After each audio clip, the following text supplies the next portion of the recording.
Hello, everyone, and welcome to this edition of Roman Forum. We have as our guest Ian Hunter, an author, law professor, recent convert to the faith from Canada, who's written a new book called That Time of Year, where he talks about an awful lot of things germane to the Catholic faith. Welcome, Ian. Thank you.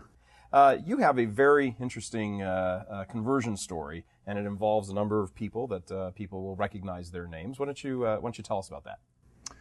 Well, Michael, as everyone's conversion story, there's part that one knows and there's part one doesn't know, and I don't know a lot of it. But what I do know, there were really four influential people that affected my conversion. The first was John Paul II, the late John Paul II, and of course there are hundreds of thousands of Catholics who became Catholics because of John Paul II. My father had a very influential role, although my father was the last sort of Catholic red-baiter, hater in Canada. He died 25 years ago. My father wrote a book actually in 1949 called The Great Deception, which couldn't be published today. It would be regarded as Catholic hate literature.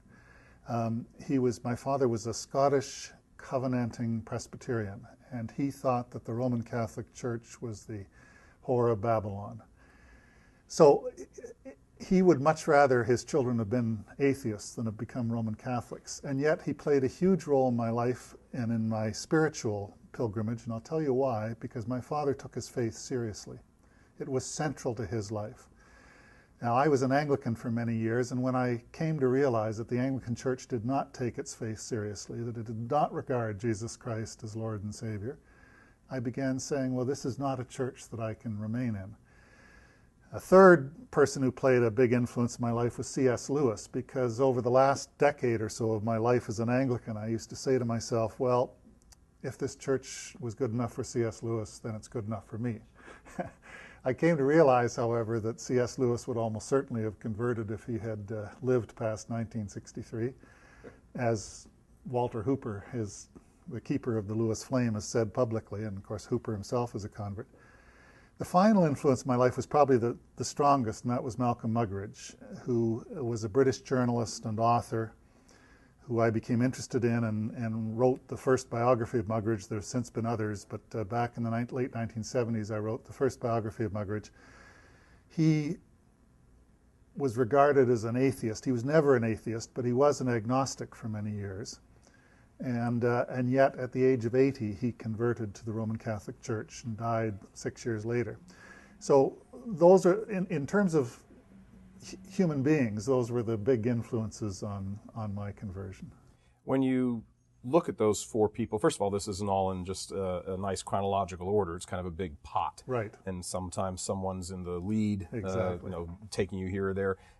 Before the show, we were talking that it was actually your contact with Muggeridge first had nothing to do with religion. It was just, I like his writing style. That's right. And I became interested in him as a writer and began researching his early writings and out-of-print writings. And eventually, the very first book I did actually was an anthology of Muggeridge's writings called Things Past, which was published in 1978. And then after that was published, it was Muggeridge actually who got the idea that I should write his biography. And I said, this is nonsensical. I was professor of law at that time, and I said, I'm not a biographer, and I'm not an English professor, and there's dozens of named biographers who would line up for the chance to write your biography. But he was a stubborn man, and he said, no, I've decided you're the one to do it. And so we swapped houses for a year, and I wrote his biography. Now, his daughter-in-law, Anne wrote, what was it, The Devastated... The Desolate City. Desolate City. We actually used her book in a CIA episode we did here a few months back. And she kind of had her pulse on current conditions in the church and the culture. And I'm presuming that her father-in-law would have probably shared some of those Very views. much, yeah. Now, she was married to Malcolm's son, John, and John was a convert to Catholicism through Anne. And Anne was, I knew Anne very well. She died just about a year ago, and she was a fiery pre-Vatican II Catholic. It's interesting, too, it's funny, I had no idea you were going to mention her name, and yet the book, The Desolate City, the original title for that book, the one she wanted to use was Bare Ruined Choirs, comes from Sonnet 73, which is exactly where my title comes from 3 lines earlier in Sonnet 73, that time of year. So the whole quote goes like this: "That time of year thou mayest in me behold, where yellow leaves are none or few do hang upon these boughs, which shake against the cold, bare ruined choirs where late the sweet birds sang." And Anne, writing in around 1970, late 1960s, early 1970s, that was her view of the church then. Bare ruined choirs, a desolate city. What's your view, having been just a convert now for 6 years? First of all, you come into that, puts your conversion in 2005, and you step into the church in the chaos of the sex abuse stuff coming out in the U.S. and then starting to break in other parts of the world. And some people would look at you and say, "What on earth? Ian, wake up." Yeah. What on earth would you want to join that corrupt organization for? I can assure you I've heard that from a number of people, yeah. I imagine you have. Well, first of all, I mean, God forbid that anyone should minimize the importance of the sex abuse scandal. I wouldn't minimize it. But it's not minimizing. It's nevertheless not a big thing. I mean, people are tainted by original sin. And St. Paul puts it best. St. Paul says, we have this treasure, the truth, in earthen vessels. That's what priests are, and that's what bishops are. They're earthen vessels. We have the truth, but we have it in earthen vessels. So, I mean, the fallibility of human weakness was not a big factor to getting into the church. That's true in all churches. Even, again, I haven't looked into it, so I don't want to sound off like an expert, but I do know this much. I do a lot of labor arbitration. I do a lot of arbitration between school boards and teachers. And the incidence of sexual abuse in schools is much higher than it is in the priesthood. I can tell you that for a fact. And you're speaking specifically of Canada. I'm talking about Canada. Those same numbers have borne out here in the U.S. I didn't know that, but yes. I know it's true in Canada because I've seen the statistics, and I can tell you no one goes around suggesting that the schools should shut down or that the school board should pay out hundreds of millions of dollars from cases 50 years ago. It doesn't happen. So I have to answer your question by saying that was not a big obstacle. When I became convinced that when Jesus said to Peter, "You are Peter, and upon this rock I will build my church," when I became convinced that Rome's claim, "We are Peter's successor," when I became convinced that was true, nothing could keep me out. Before I was convinced of that, nothing would have brought me in. What convinced you of it? Quickly, we're going to a break, but what convinced you of it? Well, that's much harder to say. I think sort of a lifetime of reading and reflection. And I mean, I had been a Christian for many decades before then, and I had thought about the church's claim, but not in that categorical way until 5 or 6 years ago. And I suppose the immediate impetus, the immediate catalyst for that was seeing how my own church, the Anglican Church, no longer stood for anything, could not in any way be identified with the faith once received. And of course, in the United States, that's the Episcopalian Church. That's the Church. Episcopal Church here. Mm-hmm. And I would think the same criticism would apply. I've read some of the comments of the head of the Episcopal Church in the United States, and it's not a church that I would be rushing to break down the doors to get into. At least not if I wanted to have anything to do with the Christian faith. All right, we're going to take a quick break. When we come back, we're going to talk about specifically the Catholic Church and a number of areas that you think the church is at battle with the world and in some regards in battle with itself. We'll be right back right after this.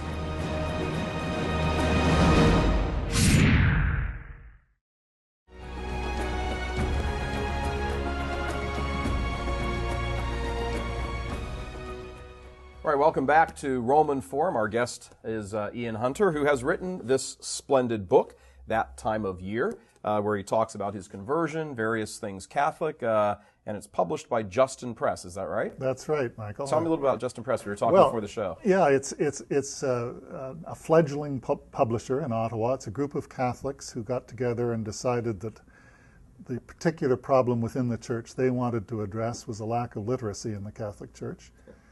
This is about their 9th or 10th book they've published. They did a book a year or two ago called Canadian Converts, in which they got 12 or 14 recent converts to the Catholic Church, including Conrad Black, to write a chapter on their conversion experience. And they've done some nonfiction by Michael O'Brien and various other books. So they're struggling, but they're bringing out high quality Catholic books. And of course, you're the author of one of those. Well, I am the author of one of them, so I won't apply that encomium to this one. Let me ask you, actually, before we get into the topic we just teased before the break, some people have said there's kind of a parallel between what happened with the Oxford movement and intellectuals, very smart people coming into the church, as was the case in the middle of the 19th century. And that seems to be happening somewhat now as well. When you hear about converts to the church, many of them are kind of high-profile people noted for their, not necessarily their celebrity, but there's a celebrity surrounding their intelligence, their kind of intellectual tradition, that they come from. I mean, Laura Ingraham is a very famous one here in the United States, but even in Canada and the English-speaking world, the people coming to the faith seem to be people who are noted for their high intelligence. Would you comment on that? Well, I'd say two things about that, Michael. I think it's a legacy of Blessed John Henry Newman. I mean, I think Newman is sort of the intellectual father of many, many converts, many more than we realize. Mm-hmm. His struggle, and again, I mean, Newman came having already been ordained as an Anglican priest, and with no guarantees of a priesthood in the Catholic Church, he came. And Newman's struggle, as he's recorded it in his Apologia, I think is an influential book for a lot of intellectual sort of converts. So I think you're right about that, and I think it's still a Newman legacy. The other interesting thing I read the other day, I was reading a book by Walker Percy, and Walker Percy points out that among 20th century Catholic converts, the name that's most often cited, I mean, we could think of who it might be, Fulton Sheen or G.K. Chesterton. Curious enough, the name that's most often cited is C.S. Lewis, and yet Lewis never himself became a Catholic. But, he died at 62, and as I said in the first segment, I think he would have if he had lived any longer. Yeah, that's is tremendous. I mean, it's clearly when you read through C.S. Lewis's material, that's a Catholic mind, even if Absolutely. It's not a Catholic will writing it. It's a Catholic mind. And an increasingly Catholic mind. If you start with his early Christian books and work toward the end, his mind was becoming ever more Catholic. I don't know whether you know, Joseph Pearce did a wonderful book called Literary Converts a couple of years ago, published by Ignatius. And he traces all the recent literary converts to Catholicism. After that, he did another book called C.S. Lewis and the Catholic Question, and I reviewed it for a Catholic magazine. And he argues there that Lewis never became a Catholic because he couldn't get over his Belfast fundamentalist Protestant upbringing. Well, listen, that was my upbringing. Mine was Scottish, but it was exactly the same. And Lewis was much too strong-minded to let that stand in his way. I don't think that's the answer. I think the answer is that the Anglican Church in Lewis's day, he died in 1962, the Anglican Church had not become the self-parody that it is today. Right. So it was possible, I think, in those times to say, well, I needn't cross the Tiber to find the Christian Church. I'm a part of it. Mm-hmm. I think it's very difficult for anyone who thinks about it today. As in your story. Yeah. As in your case. Well, let's talk about a couple of the struggles. There's three major ones that you kind of identify that the church has to struggle with inside and out. Let's start with the outside ones first, particularly in Canada. And I think it's safe to say before the show started and we were talking off stage that we sort of see a close parallel or maybe just a step behind what's going on in Canada politically and culturally with what's going on in the U.S., that Canada's kind of blazing a trail a little bit, but America is not that far behind, and we're not talking about decades, we're talking about maybe just, a handful of years in some sense. So what are some of the struggles that face the church in Canada? Yeah, I don't know that I'd be happy with the metaphor blazing a trail, since I think it's more like toppling over backwards into the cesspool or something. But in any event, I think the major factors in Canada, well, there are a couple of them. First are the courts. The courts in Canada have become a real enemy of the Christian faith in general, and Catholicism in particular. And this is a development that I wrote about a lot, both as a legal academic and as a journalist, because it really started in 1983 when Canada adopted an entrenched Charter of Rights. Now, the Charter of Rights actually begins by talking about the supremacy of God and the rule of law, and the very first freedom declared in our Charter of Rights is freedom of religion. But in a case 1 year after the Charter came in 1984, a case called Big M Drug Mart, the Supreme Court of Canada interpreted freedom of religion to mean freedom from religion. And from that time on, from 1985 to the present, the courts have had a real all-out assault on Christianity, on Judeo-Christian values, on things like marriage, on the family, on the Catholic Church. So there's a real threat in Canada from our courts, and anyone who doesn't acknowledge it, I think, has got their head in the sand. So that's one. I'm also concerned personally about the church itself, about the lack of leadership in the church itself. And because I'm a recent convert, I don't like to sort of sound off about the state of the church, because I'm a newcomer and I'm so grateful to have been received into the church. But what I tell my Protestant friends who say to me, well, what's it like after 5 or 6 years? I say to them, well, to me, it's rather like a sandwich or like a hamburger. The top bun, which is the Vatican, is fine. It's 100%. And the bottom bun, which is my own parish, Holy Angels, is absolutely solid, 100%. But in between, that's a very indigestible lump in between. And that, I must say, worries me and has got me in some conflict with the local authorities. I would imagine.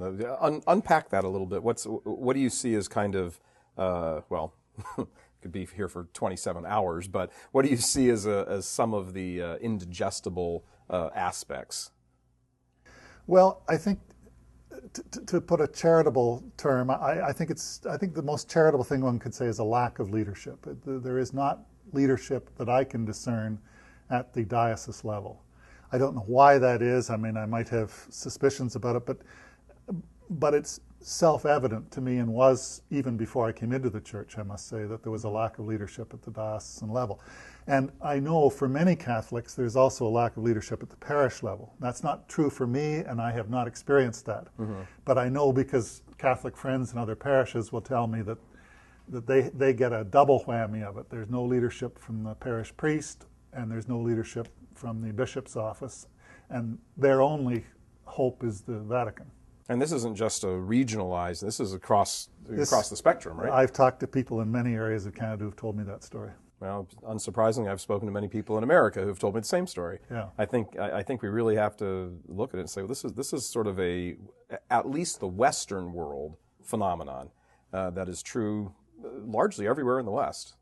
Well, it seems to be, and Michael, one thing that very much puzzles me is one could understand a confusion. These are confused times. I was saying to my companion driving down that, I mean, if I had said to him a year ago that the headline is on the day we were driving to Detroit would be whether or not the U.S. is going to default on its debt, I would have been taken off to a psychiatric institution. Now it's a very real possibility. So we live in very confusing, very turbulent, very unsettled times. I understand that.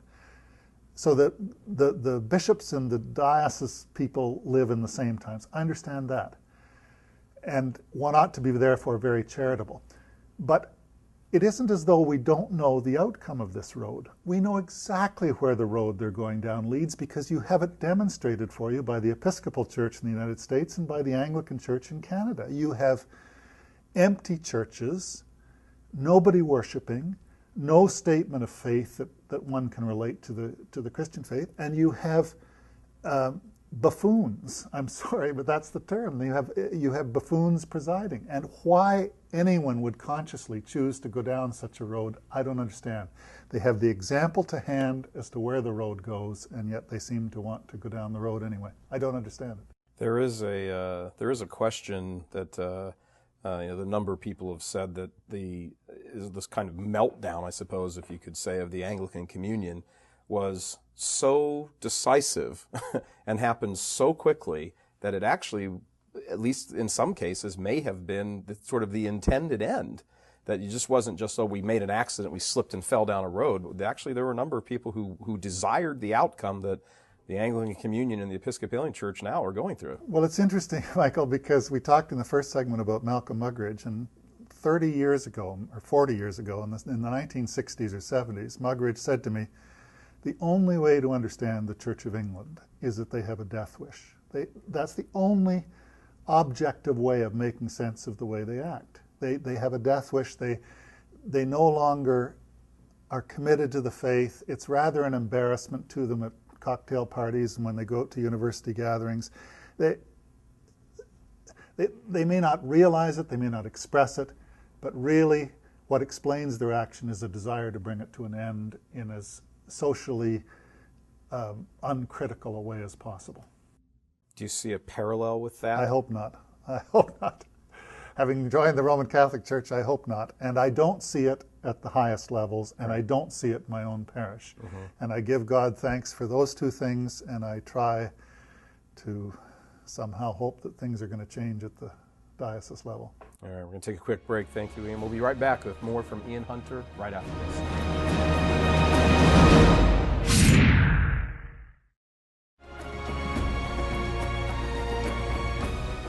Welcome back to Roman Forum with our guest Ian Hunter, the author of this book, That Time of Year. Tell us again, give us a little plug here. Here's a softball for you there. Pitch the book. Thanks, Michael. Yeah, the book is published by Justin Press, and anyone who wants to read it, if you Google Justin Press, it'll come up, or it's available on Amazon.ca. It's really a collection of journalism that I've written over about the last decade, but it has two long pieces about my own spiritual pilgrimage as well. What was your motive in writing it? Well, it was in part Justin Press's idea. I hadn't really thought of doing a collection of journalism. Well, I'd thought about it, but I hadn't taken any steps. And someone at Justin Press said, would you do such a book? And if so, could we have a look at it? So that's how it came about. Do you, speaking of your own personal conversion, we were talking also that you had said, had you been left to kind of the wiles of the RCIA program? Now, and the reason I'm asking this is, again, the parallel between the U.S.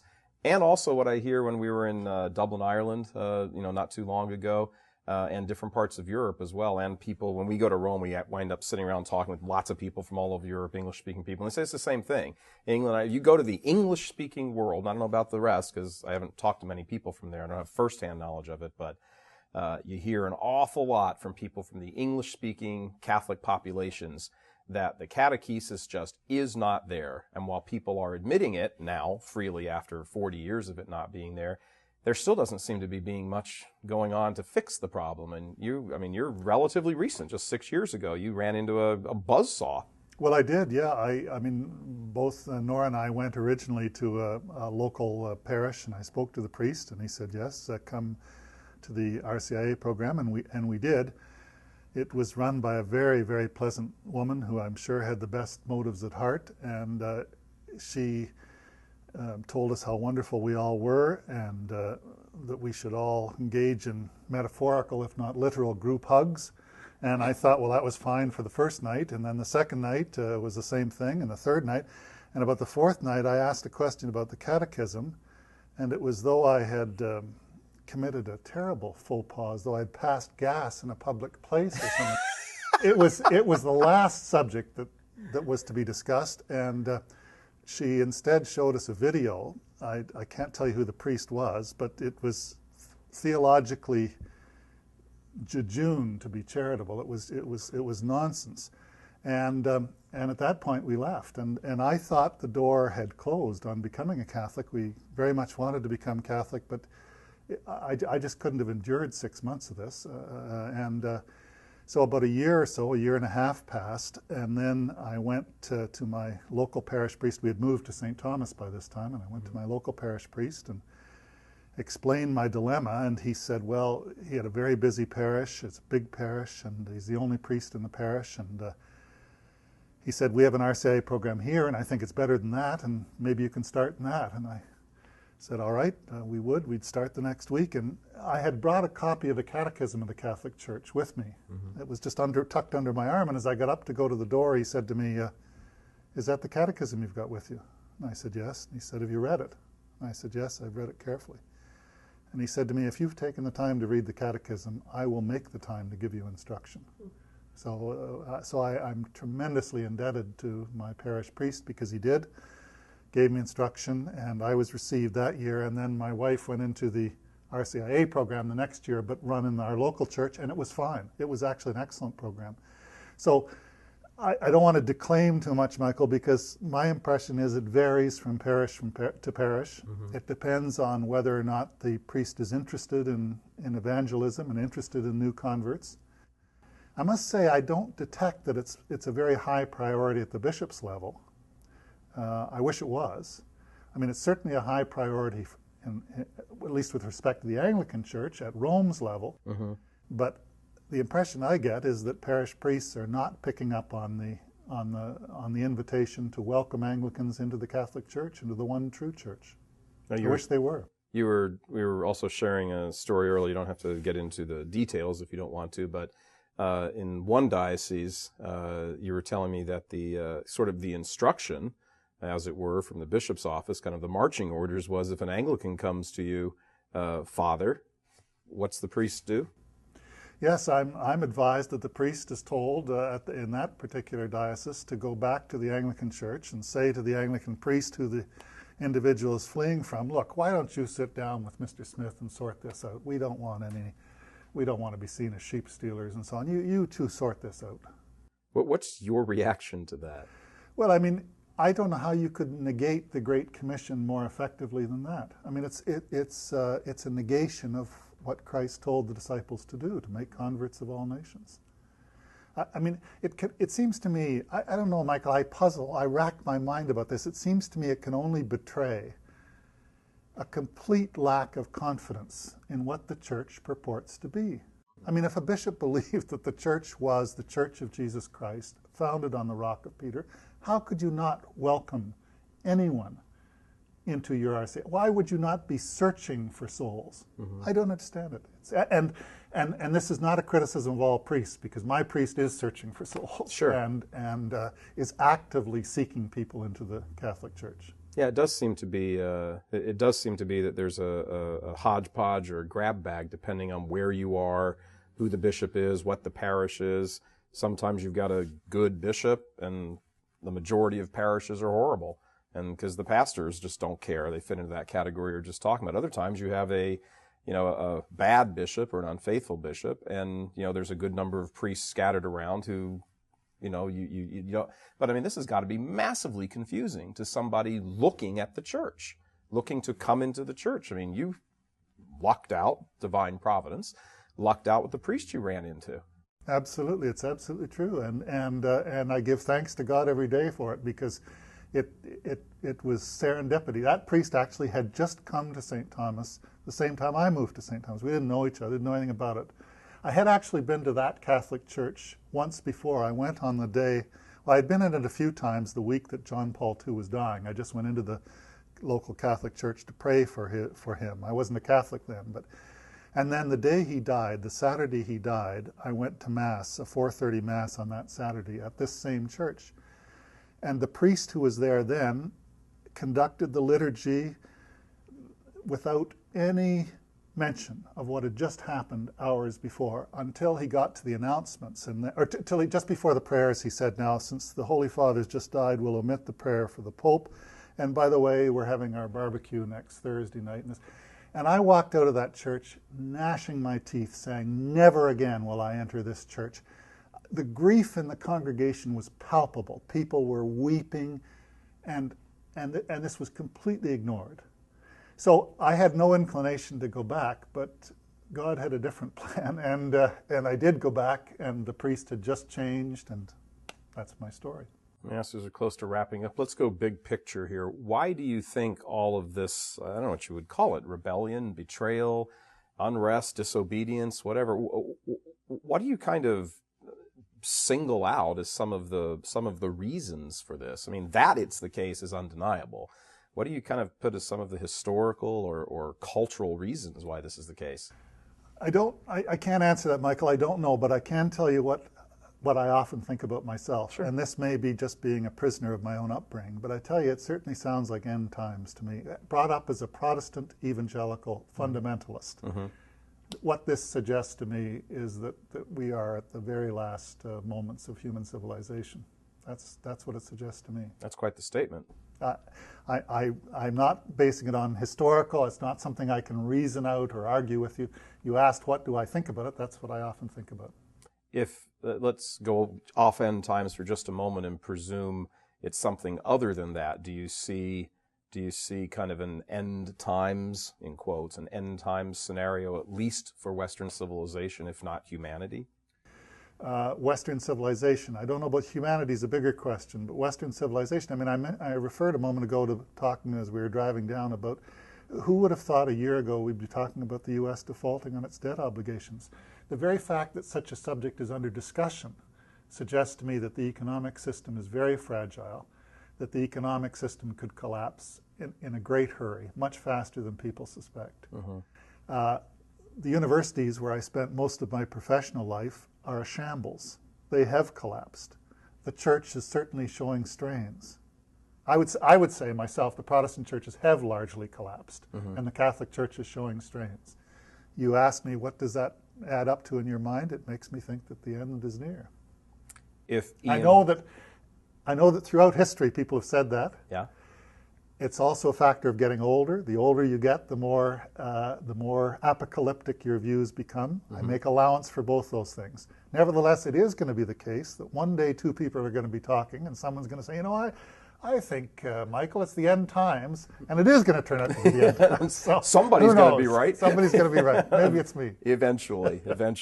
If what Ian Hunter says to you is of interest and you want to learn more about him, his conversion story, his views, it's all right here. One last softball.